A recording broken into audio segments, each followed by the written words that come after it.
সুলাইমান আলাইহিস সালাতু ওয়াস সালাম সারা পৃথিবীর বাদশাহ আল্লাহ তাকে বানায়া দিলেন। সুবহানাল্লাহ।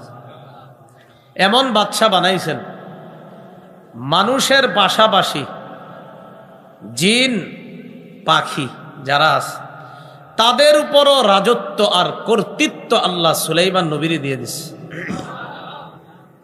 শুধু তাই না, পাখিরা কি বলবে, তারা কি জানতে চায়, তাদের কি দরকার প্রয়োজন ইত্যাদি বলার জন্য সুলাইমান নবীর কাছে যেন পাখিরাও তাদের আবদার তাদের কথাবার্তা পেশ করতে পারে, এই জন্য সুলাইমান নবীকে আল্লাহ পাখির ভাষা শিক্ষা দিচ্ছে।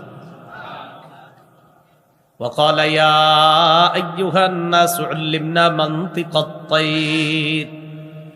সুলাইমান নবী বললেন উল্লিমনা, আমাদেরকে শিক্ষা দেওয়া হয়েছে মান্তিকাত তাইর, পাখির ভাষা।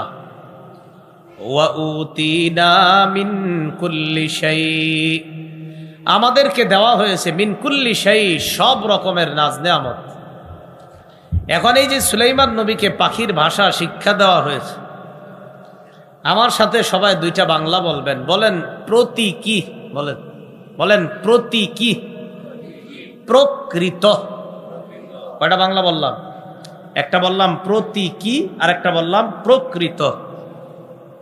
বলেন আল্লাহ সুলাইমান নবীকে পাখির ভাষা প্রতীকী অর্থে শিক্ষা দেননি, বরং প্রকৃত অর্থেই শিক্ষা দিয়েছেন।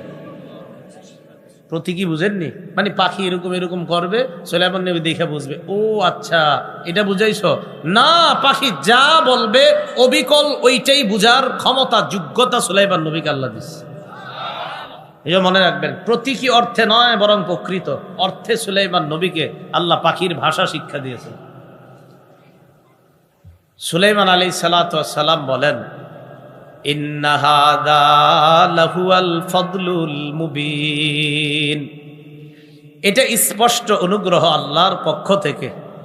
দেখেন, একজন নবী পাখির ভাষা জানার পর নিজের মধ্যে এমন কোনো কিছু এসে যায় না যে আমি পাখির ভাষা জানি অমুক বানা, বরং এটা না বলে বললেন এটা আমার রবের অনুগ্রহ, রব অনুগ্রহ করেছেন বলে আমি পাখির ভাষা শিখতে পেরেছি, এটা আমার রবের স্পষ্ট অনুগ্রহ। এরপরে আয়াতে আল্লাহ বলেন ওয়া হুশিরা লিসুলাইমানা জুনুদুহু মিনাল জিন্নি ওয়াল ইনসি ওয়াত তায়রি ফাহুম ইউজাউন।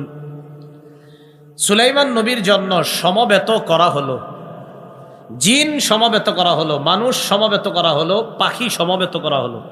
এখানে আমরা যারা এখন বয়ান